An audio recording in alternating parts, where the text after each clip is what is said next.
Olá pessoal, tudo bem? Meu nome é Danilo Afonso. Eu queria propor hoje conversarmos um pouquinho sobre o medo. E qual é o papel que o medo tem no nosso processo de trabalhar o propósito de cada um? Medo e propósito têm alguma relação? Eu acho que sim, e eu queria conversar um pouquinho sobre isso. Bora lá?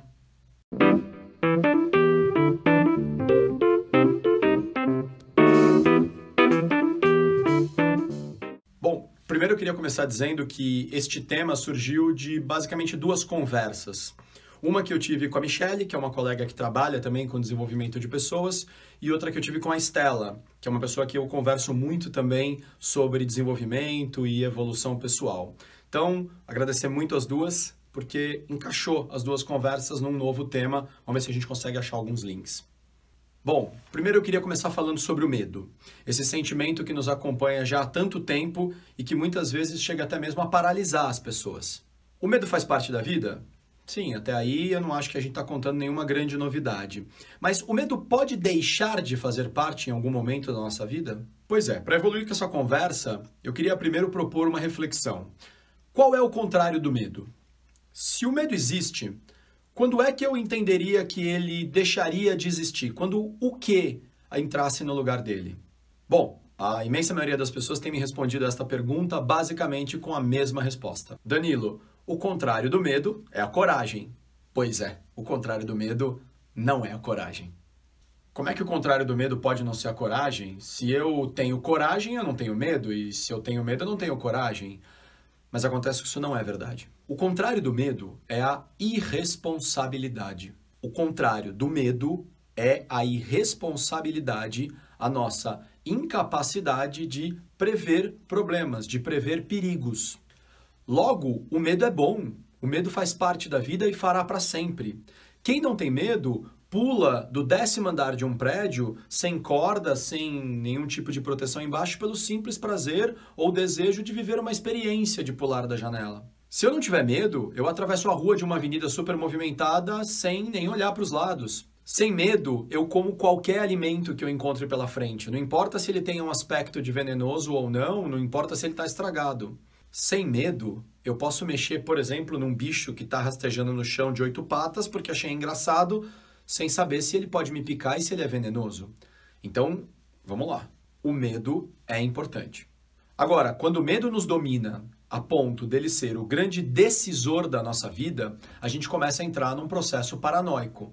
Quando o medo domina, a gente simplesmente não faz nada na vida, porque a gente trabalha muito mais para não ter problemas do que para conseguir alguma coisa.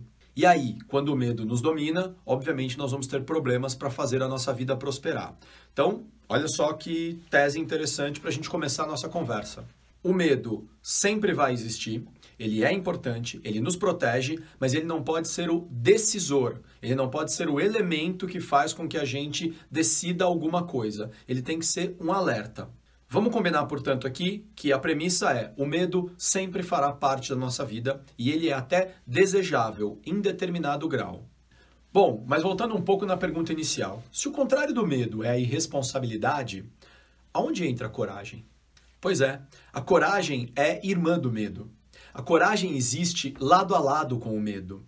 E se alguém está esperando que o medo suma para que a coragem possa ocupar o lugar, isso não vai acontecer. Alguém que for 100% corajoso vai se tornar, provavelmente, alguém irresponsável. Alguém que diz, eu sou corajoso e eu faço qualquer coisa, provavelmente não medirá nenhuma consequência na sua vida. E isso não me parece também tão bom assim.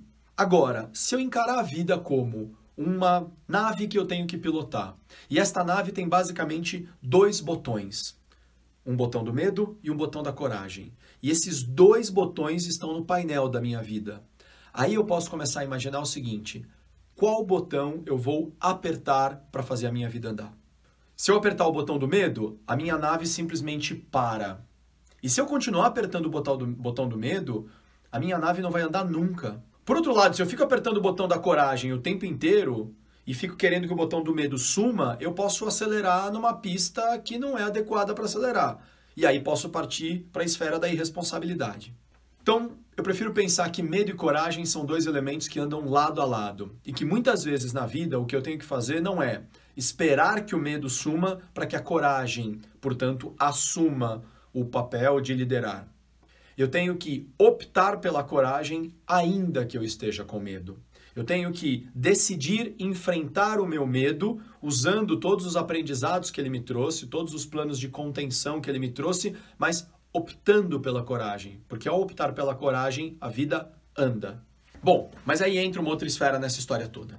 Se a gente for olhar para os dias atuais, a gente vai perceber que uma imensa parcela da população ainda trabalha para sobreviver. Mas a gente também vai perceber que uma outra imensa parcela da população já não acorda de manhã mais preocupada em sobreviver.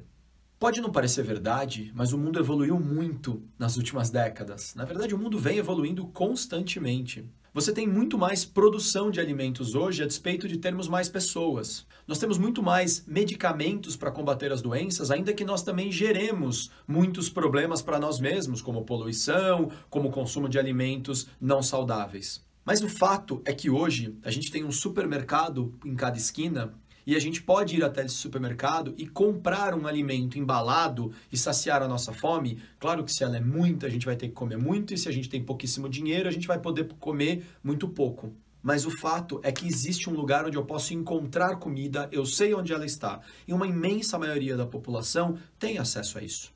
Também, se a gente olhar do ponto de vista econômico, a gente vai ver que boa parte das famílias hoje tem melhores recursos do que as famílias tinham há 50 ou 60 anos atrás. Quando eu faço workshops em organizações, em empresas, portanto um lugar onde quase 100% das vezes o indivíduo ganha um salário fixo mensal, ou pelo menos tem um valor ali mensal que ele vai receber, eu costumo fazer uma pergunta para essas pessoas que é mais ou menos assim. Quem aqui nessa sala hoje, com a idade que tem, ganha mais do que o seu pai ou a sua mãe, enfim, a sua família ganhava quando tinha a mesma idade que você tem hoje? Então pensa quantos anos você tem hoje. Quando o seu pai ou a sua mãe, quando a sua família, o líder da sua família que gerava a renda, tinha a mesma idade que você tem hoje, ele ganhava mais ou menos que você. E é impressionante, porque 95% das vezes, das pessoas que respondem essa pergunta, levantam a mão e dizem: eu ganho mais do que meu pai ganhava na mesma idade que eu. O que isso quer dizer na prática é que hoje muitos de nós temos mais recursos do que os nossos pais tiveram para ter uma vida melhor, do ponto de vista do que a nossa capacidade econômica, financeira pode oferecer. E também acesso, portanto, à medicação, a conhecimento, à segurança. Ainda que o mundo pareça mais violento, ele não está mais violento, ele está mais seguro. Bom, então se a gente pensar que há muitos anos atrás a gente basicamente vivia para sobreviver, e sobreviver muitas vezes significava acordar de manhã e falar: aonde será que eu vou encontrar uma comida? Acordar de manhã e pensar: onde tem água para eu me saciar, para eu me hidratar? E hoje, a gente sabe onde tem tudo isso? Aquela mensagem que o nosso cérebro nos deu durante toda a composição do nosso organismo, a evolução da nossa espécie, e que dizia quase constantemente: sobreviva, sobreviva, sobreviva, hoje já não faz mais tanto sentido, porque a gente já não precisa sobreviver. Outro dia, numa palestra que eu fui assistir, o rapaz que estava falando e apresentando um tema fez uma provocação muito interessante. Ele disse para todos nós que estávamos ali assistindo: vocês já pararam para pensar que nunca antes, em toda a história da humanidade, da organização social, que nós temos como indivíduos, houve tanta gente fazendo o bem?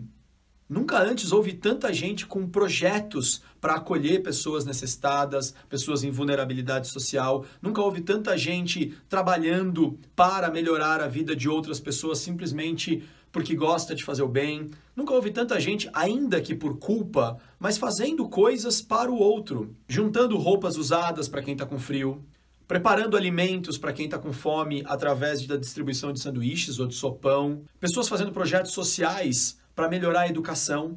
Ontem mesmo, estávamos no Instituto Ayrton Senna.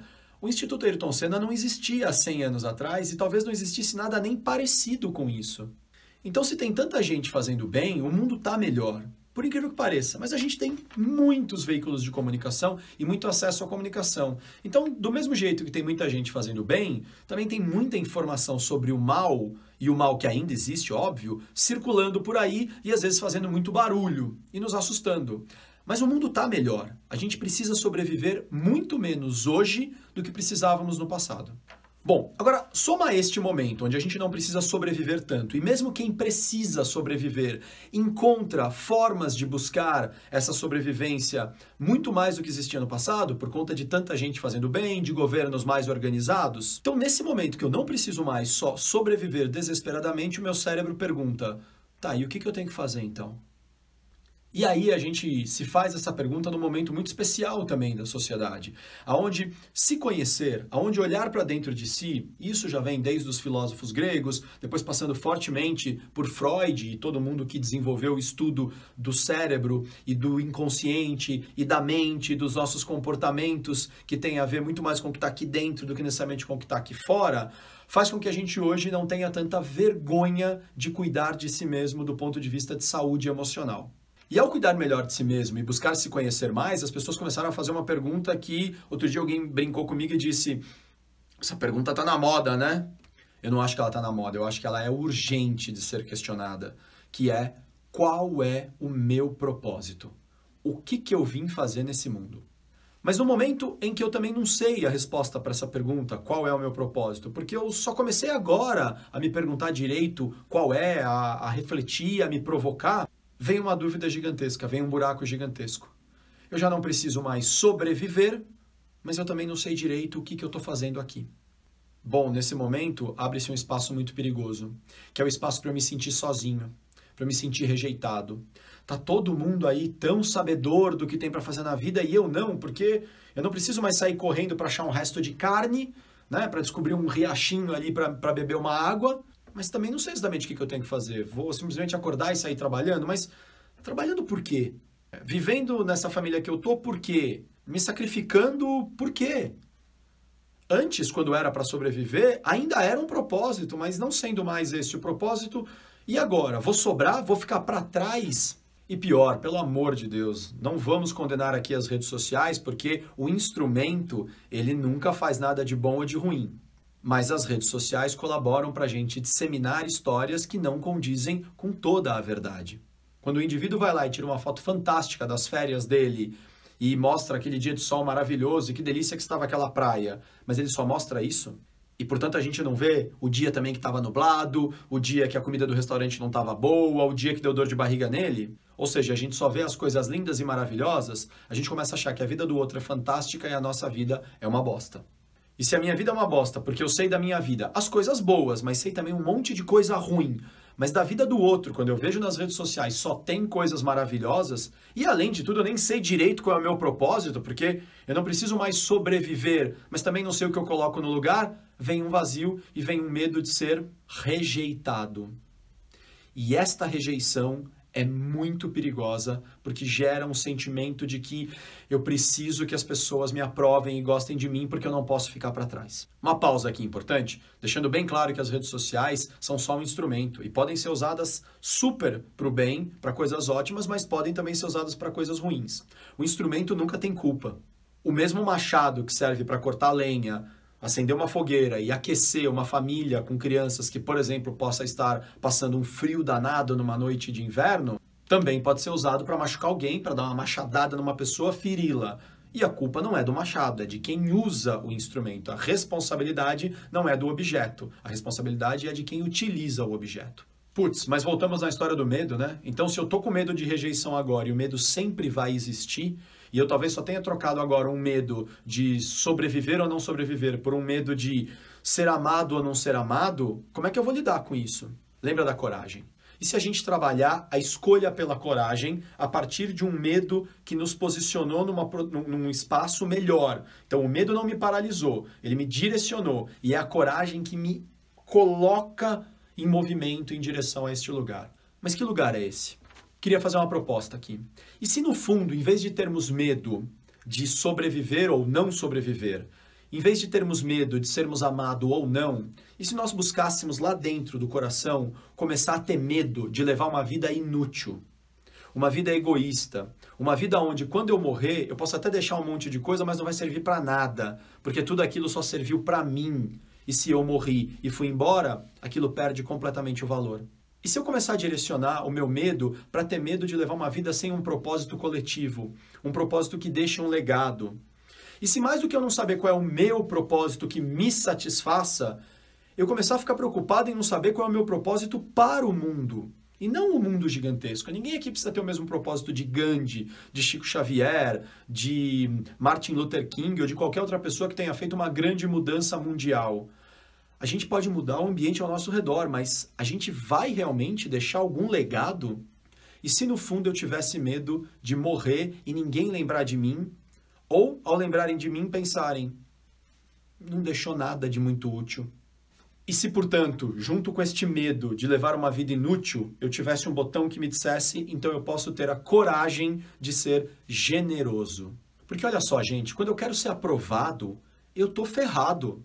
Porque, mais do que qualquer coisa, eu não estou no controle da situação, no sentido de que o outro pode ou não me aprovar. Ele pode ou não gostar do que eu fiz. Eu posso contar a piada mais engraçada do mundo e as pessoas não rirem. Eu posso comprar o presente mais legal que eu pude imaginar para aquela pessoa e ela não gostar. Eu posso ligar para alguém num dia que eu senti saudade dessa pessoa para mandar um olá, eu gosto de você, e encontrá-la num momento ruim e ela não ter gostado da minha ligação. Pois é, quando para aplacar o meu medo eu preciso dar algo para alguém e consequentemente receber algo em troca, eu estou numa situação muito vulnerável, porque eu não controlo o que o outro vai me dar. Então, se eu estou com medo de ser aprovado, e para ser aprovado eu dou coisas, mas eu preciso receber em troca, é uma situação muito, muito perigosa, porque é uma situação onde eu estou refém. E se o outro não me der, eu vou ficar muito mal. E ao ficar muito mal, eu vou começar a sentir ainda mais medo. Mas um medo absolutamente irreal, porque é um medo de ser rejeitado. E qual é o problema de ser rejeitado? Qual é o propósito, aliás, por trás de querer que os outros gostem da gente? Será que é um propósito bom mesmo ou é apenas uma neurose? Agora, quando eu opto pela coragem de ser generoso, de pensar que o meu propósito pode e talvez deva estar ligado a alguma coisa coletiva, a algo que faça bem para o outro ou para os outros, aí eu começo a estar no controle da situação e é um controle positivo, porque eu opto pela coragem de doar sem esperar absolutamente nada em troca. Portanto, mesmo que eu dê algo a alguém, um ensinamento, uma palavra bonita, ofereça alguma coisa e não receba nenhum obrigado de volta, tá tudo bem, porque o objetivo, o propósito por trás desse movimento não era ser aprovado. O objetivo, o propósito era doar. E aí olha que interessante, se eu fizer uma oração para alguém, mesmo que essa pessoa nunca saiba que eu fiz essa oração, só o fato de que eu estou oferecendo isso para ela de coração e isso está dentro do meu propósito, já me traz um sentimento bom. Porque agora eu estou atendendo o meu propósito, mas o meu propósito gera alguma coisa de bom para o outro. O outro não precisa nem ficar sabendo disso, não precisa nem me dar nada em troca e ainda assim eu me sinto em paz. Portanto, turma, nesse momento onde tanta gente diz que não sabe qual é o seu propósito e que fica pensando nisso, mas não chega em nenhuma conclusão e que muitas vezes está com medo, tenha medo. Respeite o seu medo. Mas não pense que o medo tem no seu lado oposto a coragem. O oposto do medo é a irresponsabilidade. Se o medo passar, a gente faz qualquer coisa sem medir as consequências. Mas quando o medo toma conta plenamente da nossa vida, a nossa vida não anda. Portanto, o medo e a coragem não são opostos, eles andam lado a lado. E eu preciso optar mais pela coragem do que optar pelo medo. Ao mesmo tempo, no momento onde eu começo a diminuir um certo medo, que antes foi até o nosso grande propósito, que era sobreviver, e começo a me perguntar, qual é então o meu propósito se não é mais sobreviver? E eu não tenho uma resposta clara, eu posso começar a colocar no lugar disso o medo de ser rejeitado. E se eu ficar com medo de ser rejeitado, eu vou começar neuroticamente a querer barganhar com as pessoas. Fazer coisas por elas, mas esperar algo em troca. E ao esperar algo em troca e eventualmente não receber, eu só vou ampliar esse medo, essa revolta, essa tristeza e tendo a adoecer. Ou ficar absolutamente neurótico, obsessivo pela aprovação do outro. Já quando eu opto pelo propósito de ser generoso, claro que a gente pode refinar depois esse propósito. E claro que ele vai se traduzir num plano de ação diferente para cada pessoa. Cada um vai ter um jeito de ser generoso. Cada um vai sentir talvez até mais prazer e motivação em ser generoso de um jeito ou de outro. Mas quando eu opto por dar sem esperar nada em troca e genuinamente ter isso como propósito, ainda que eu tenha algum medo, eu opto pela coragem e a minha vida anda. E anda comigo no controle dessa nave, desse veículo que é a minha vida. Porque como eu não dependo que o outro me aprove, como eu não dependo que o outro me dê algo em troca para continuar motivado, animado e dentro do meu propósito, a vida flui. Porque o propósito agora passa a ser oferecer. E eu oferecendo, não importa se recebo algo em troca, estou naturalmente dentro do meu propósito. E aí, nesse momento, o medo, ele não me paralisa mais, ele apenas me protege. Eu não vou me colocar numa situação de risco, numa situação onde eu possa me ferir, porque se eu me ferir, me machucar e até morrer, eu deixo de cumprir o meu propósito, que é doar para o outro, fazer algo que seja útil para quem está ao meu redor.